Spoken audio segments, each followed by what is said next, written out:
Hello brothers and sisters, welcome again live through Black School TV. The man that you're listening and you're watching live through Black School TV right now is Teacher Black, the man of literature. Nikukaribishe sana wewe mwanafunzi ambaye umepata nafasi ya kutembelea kutoka YouTube channel yetu ya Black School TV, na nikiwa nakupeleka taratibu hatua kwa hatua, ngazi kwa ngazi katika simulizi na chambuzi la kitabu kinachoitwa Houseboy, yani kijakazi au mtwana kwa lugha ya Kiswahili. Kama nilivyoanza na simulizi hapo mwanzo la kitabu chetu kilikuwaje mwanzo mpaka mwisho, nitumie nafasi hii sasa kupeleka katika chambuzi walau kwa dakika hizi chache, ambapo tunakwenda kujifunza ni namna gani maisha ya Toundi Ndua yamewekwa katika hali ya riwaya na uchambuzi wake katika sehemu ya fani na maudhui. Na kwa nafasi kubwa kabisa nikukumbushe tu, ninatokea Black School of Linguistics and Literature, tunaopatikana Dodoma mjini Uhindini, na unaweza kutupata moja kwa moja kupitia mawasiliano yetu unayaona hapo chini ya screen yako, ambao ni 0712583756. Mbobevu na mahili kabisa katika somo la fasihi, ambapo kupitia YouTube channel yetu tuna vitabu kadha wa kadha ambavyo tumevichambua. Naitwa Teacher Black, hujakosea ukiniita Okechuku Waikemefu na Chineke emeke amake igwe.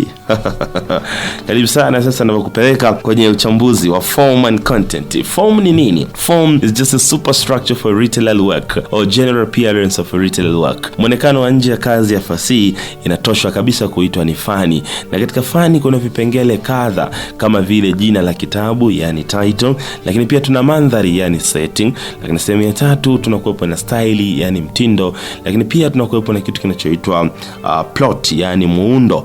Katika sehemu ya tano ni language use or diction, lakini pia bila kusahau characterization, yani ujenzi wa wahusika. Nianze na kitu cha kwanza ambao ni title. Na katika title tunaambiwa kitabu kinaitwa Houseboy. Houseboy. Kumbuka kuna wengine wachanganya wanaita The Houseboy. No, kitabu kinaitwa Houseboy. Na katika Houseboy kimeandikwa na Ferdinand Oyono mwaka 1956 kwa lugha ya Kifaransa, kikatafsiriwa mwaka 1959 na kuwa published mwaka 1960 kuja katika lugha ya Kiingereza. Na mimi leo nakuchambulia kwa Kiswahili na kwa Kiingereza. Kitabu kinaitwa Houseboy. Title ni ya moja kwa moja. As you know that we have two types of title, that can be direct title or indirect title. So this is a direct title that reflects the real life of the houseboy known as Toundi Ndua, who is later on baptized as Joseph and becomes a pure Catholic person. And let me take you a little bit to this these two titles. As I told you earlier, title can be either directly or indirectly. And this novel, it is indirect title. It is non-symbolic title. Toundi Ndua is the houseboy. And what are we speaking about? All about the novel known as Houseboy. So each and everything is put into a direct proportional way. And here on this novel, I'd like to take you a little bit about the life of Toundi Ndua, the man who escapes from his own village, goes directly to the other life there in Dangani, leaving his father Gilbert, then goes to chief commandant and being as a houseboy, a servant inside the house of those two people I've already mentioned. Kwa baada ya kuona kuhusu title ambao ni jina la kitabu kinachoitwa Houseboy, yani mjakazi au mtwana ambaye alikuwa akifanya kazi kwa father Gilbert na baadaye anahamia kwa chief commandant, ni kupeleke sasa moja kwa moja katika muundo wa kitabu chetu, yani plot. Na katika plot ya kitabu chetu mwandishi wetu ametumia njia kadha kadha. The story begins with a straight way, and nimeanza katumia mtindo msago, yani straight way ama straight method of narrating. Matukio mengi yamepangiliwa katika story ya moja kwa moja, mtindo msago kwa Kiswahili tunaita. Lakini pia kuna some of the flashbacks zimetumika. Some of the events are a little bit put into the way of flashback. Then the main plot of the story is developed through a flashback, even that happened in the life of the fugitive Toundi Ndua, who died in a foreign country, leaving behind his two excess books and saved these little diaries. Kwa kitabu kinaanza tukipo katika katika flashback.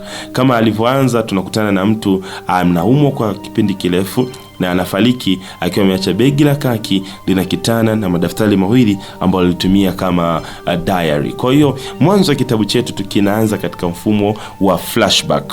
So kitabu matukio mengi yamewekwa katika flashback na matukio mengine pia yamewekwa katika straightforward ama mtindo msago. Matukio yote ama mitindo yote miwili imetumika. Kama unavyofahamu, plot can be either straightforward or in flashback form. So here the author has already used them, the double styles.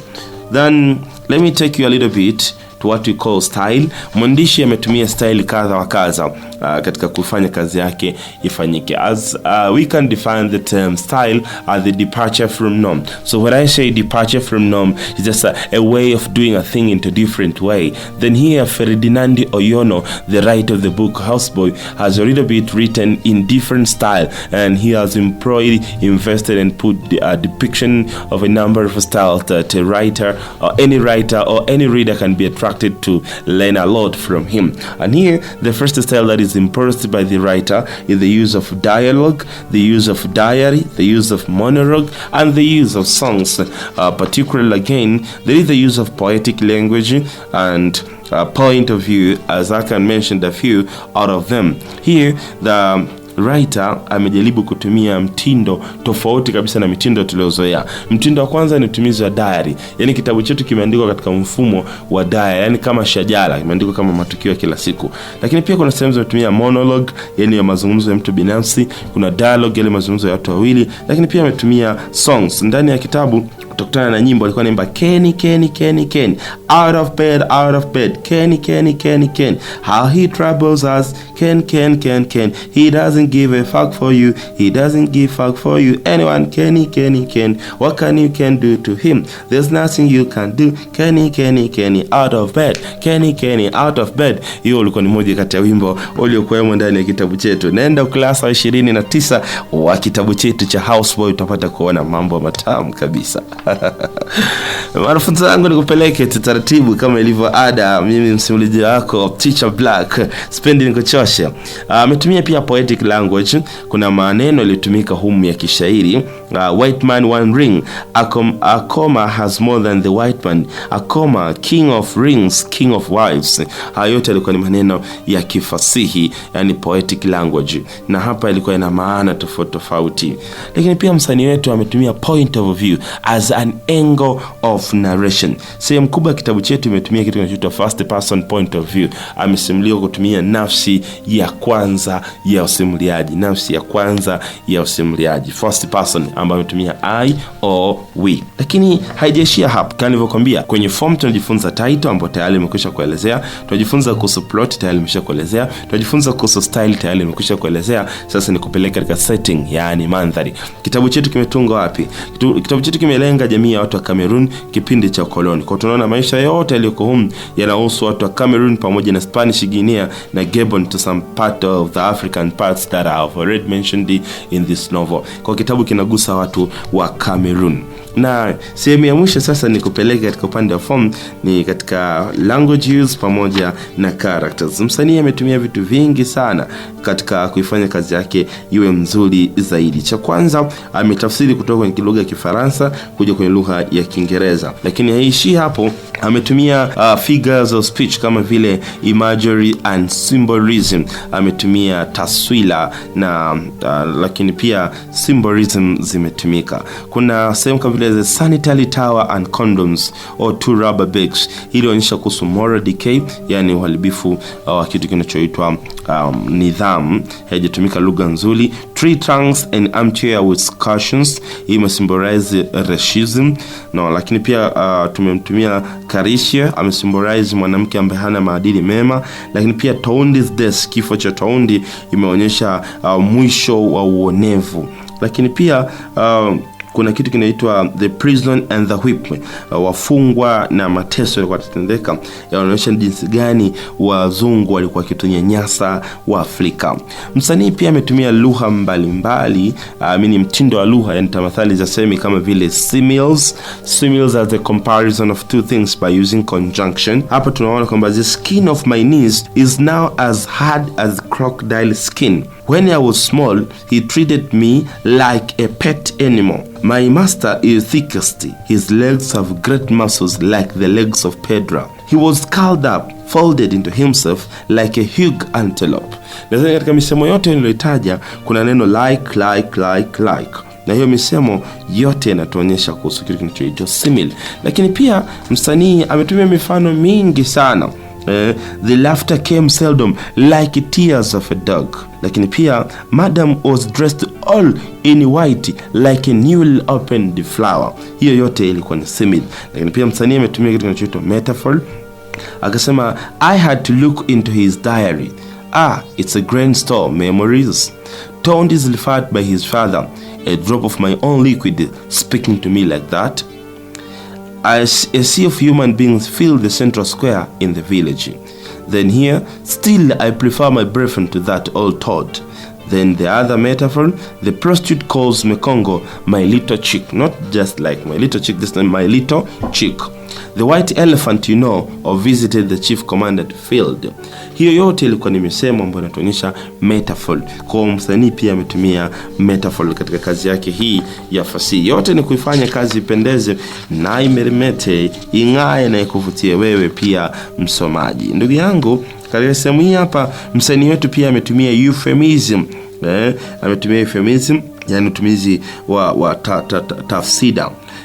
I felt myself filled with embarrassment, like the day my eyes fell on the commandant's uncircumcised foreskin. Hapa msanii ametumia kidogo foreskin, ni lugha laini kidogo, mtu ambaye hajapelekwa jando, yani hajatahiliwa. Kwa alitumia neno foreskin badala ya kutumia genital parts, yani penis, kwa kama kulegeza ukali wa neno kidogo. Lakini pia imetumika imagery. Kuna taswira nyingi zimetumika katika kazi hii ya fasihi. Lakini msanii pia ametumia personification katika kazi yake hii ya fasihi. A sea of human being filled in the central square in the village. Lakini pia comments came flying from all sides. Comments jamani haziwezi kapaa, lakini hapo tunaambia comments came flying from all sides. Akasema my mouth is always running away with me. Mdomo wangu huo unanikimbia. Mdomo huwezi kukimbia tafadhali. Lakini pia the sound of motors announced the preparation of the evening meal. Kelele au milio haiwezi kutuandalia chakula. Kwa hapo hizo zote zilikuwa ni figures of speech. Kuna exaggeration au hyperbolic language imetumika. He saw into my heart and read what was written there.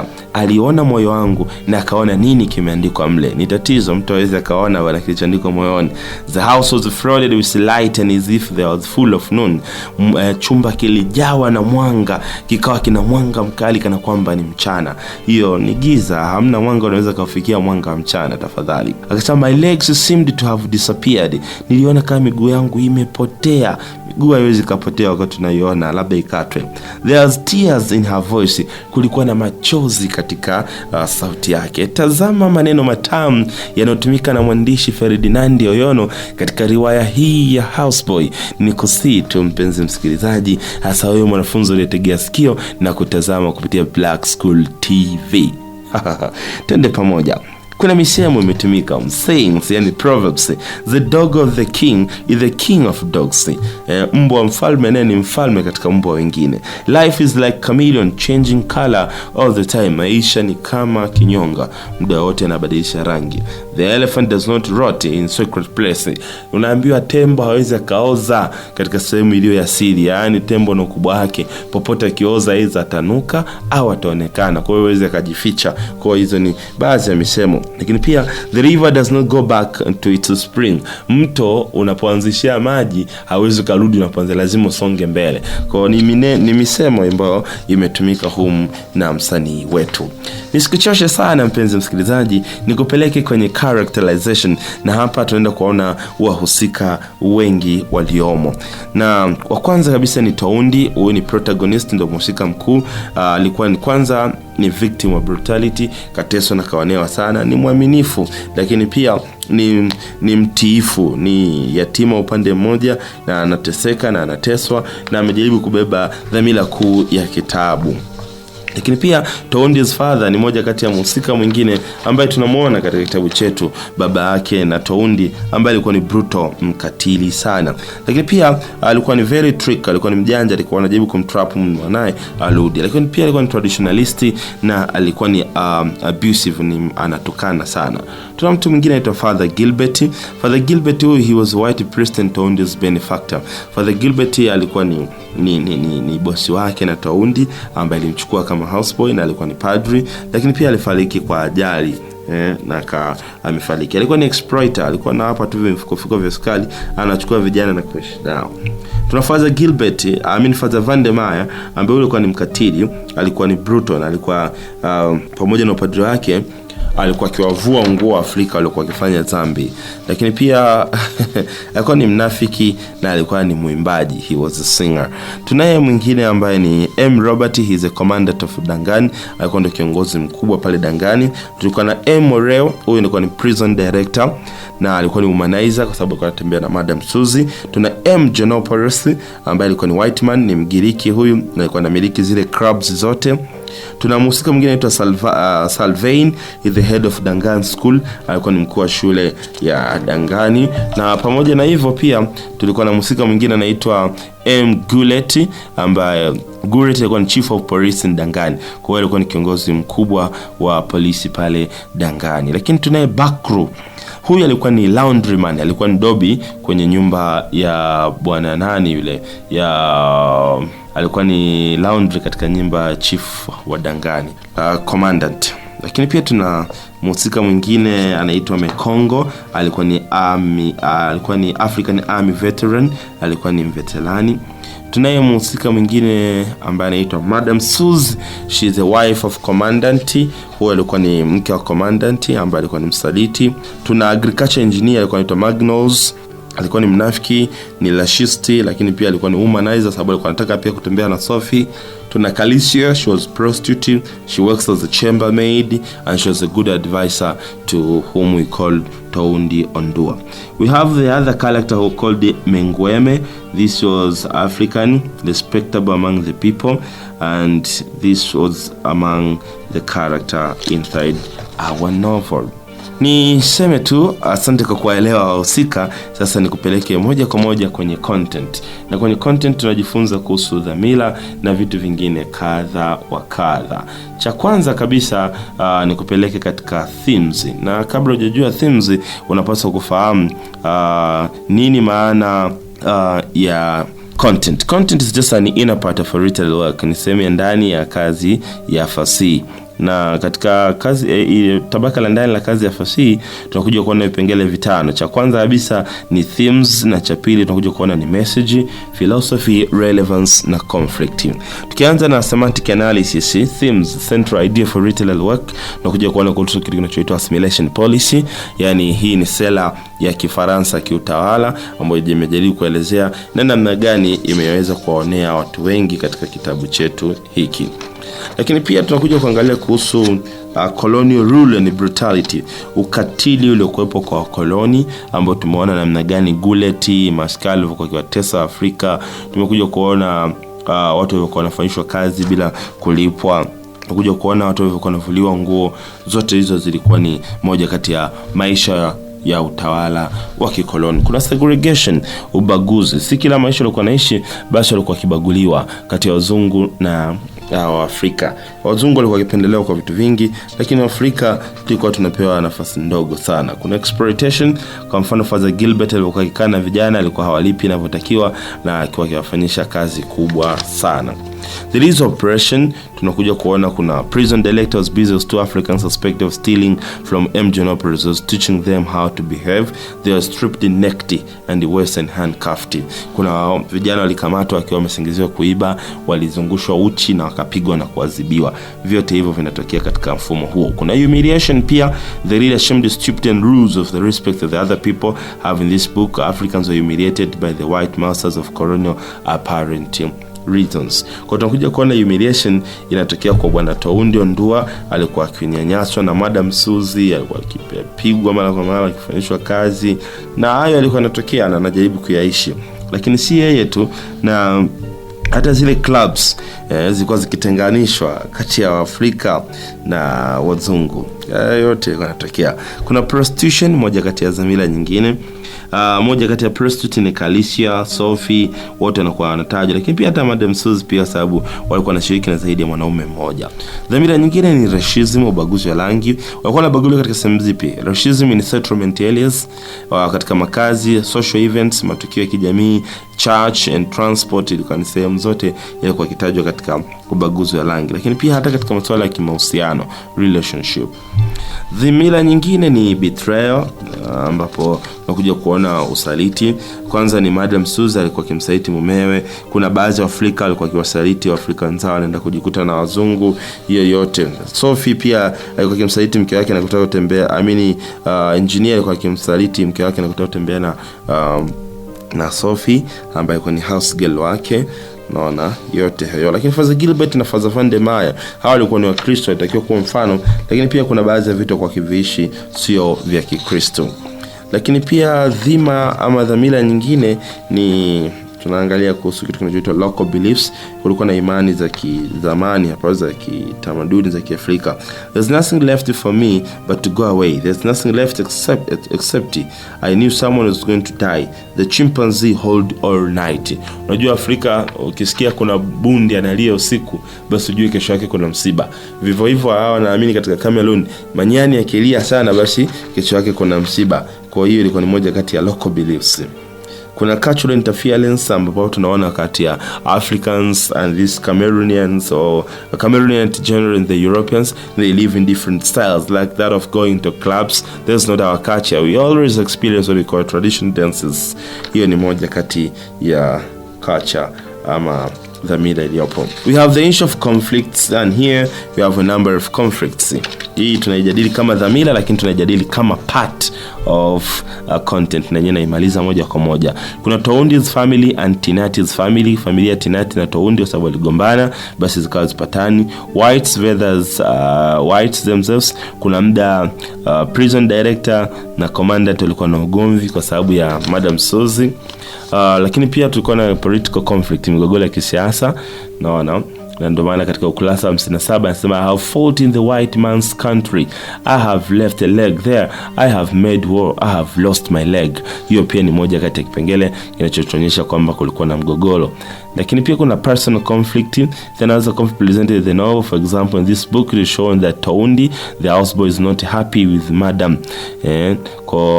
Toundi alikuwa na mgogoro wa kinafsi mara baada ya kugundulika kwamba anatembea na prison director. Kuna family conflict. Kumbuka ni Toundi na baba yake alivyompiga pale mwanzo akawa ameondoka. Hizo ni conflict ambazo tumemaliza kama dhamira, lakini kama kipengele kimoja hapo kichopo kwenye content. Let me take you a little bit on what we call position of woman in the society. How is a woman portrayed or depicted in this novel? The first one, a woman is portrayed as an advisor, the one who advises. Example, Alicia advised Toundi to run out after she found some plastic bags or condoms in that room. Then there is tool of entertainment. The woman is used as the tool of entertainment. Again here, a woman is used as the betrayer. As Madam Suze, we can see she betrays. Woman betrayed as the crew, that is Madam Suze. Again, educated. The woman is now depicted as the educated. Again, what I could add more, the woman is used as the source of conflict. So the conflict between Toundi and commandant, it was all about woman, that is Madam Suze. Unfaithful in marriage, that is betrayal, I've already mentioned. And again, hypocrites, woman is well addressed in that sympathetic way. So hizo vyote vinatuonyesha kwamba mwanamke amechorwa katika hali na namna zipi. Kitabu chetu kinazo dhamira nyingi, kinazo jumbe nyingi, lakini nachoweza kusema tu ni kwamba kimesheheni vitu vingi, tena toshelezi kwa wewe mwanafunzi kuweza kujifunza na kuviona. Sasa tutazame kipengele cha messages. Colonialists were hypocrites who preached love but did not express it. Kwa moja ya ujumbe tunaojifunza ni kwamba wakoloni walifanya ni watu lakini si watu kwetu mbele ya macho yetu. Walipaswa kubadilika na kuishi maisha mengine mapya. We should fight against all forms of torture, oppression, humiliation and injustice. Tunapaswa kuzuia na kupinga mambo yote ya kiuonevu na usaliti. Usaliti sio mzuri katika swala la ndoa. Betrayal in marriage is not good. Hiyo ni moja kati ya dhamira tunapaswa ujumbe tunapata. We should fight against the crisis in society. Tunapaswa kupinga matabaka katika jamii zetu. Kwa hiyo ni moja kati ya ujumbe tunapata. Lakini prostitution, infidelity and promiscuity are dangerous in the era of HIV/AIDS. Kutokuwa waaminifu, umalaya na kupenda mke zaidi ya moja ni chanzo cha ukimwi katika zama zetu. Polygamy should be discouraged in modern society. Hatupaswi kuendelea kuishi ndoa ya mke zaidi ya moja katika jamii zetu. Hizo ni jumbe mbali tunazozipata. Mwisho kabisa tuangalie kuhusu relevance katika kitabu chetu. Is the book relevant? Yes, quite and perfectly relevant to our general society as how we live. Here, the novel is still relevant today because most of the themes discussed are still experienced in the most African society and other parts of the world. Here, the issue of oppression, the issue of racism, moral decay, responsibility, and classes are well analyzed and well narrated in our society in general. So what I can say, that the book is over, the narration is over, then the literal analysis is also over. What I can tell you, my dear students, Form 3 and Form 4, houseboy is a total reflection for our general life in our life there at our homes or society. What we are supposed to do is that we should live out all of that kind of life, that of being oppressed or humiliated, of being tortured, of being betrayers. We should stand still for the right thing, and then we should quit out for those things that are evilish. Then I would like to pay a little call for you, dear Form CDs and Form 4 whom you are taking literature in English, that Houseboy, it's a good novel that you can answer a number of questions concerning Western culture, the issue of leadership, the issue of conflict, and the issue of betrayal. So take it into note that the 3 major questions, you can answer them perfectly by using the novel known as Houseboy. Then you should live on that perfect life. Then you should go against that norms and manner that goes against an African traditional culture.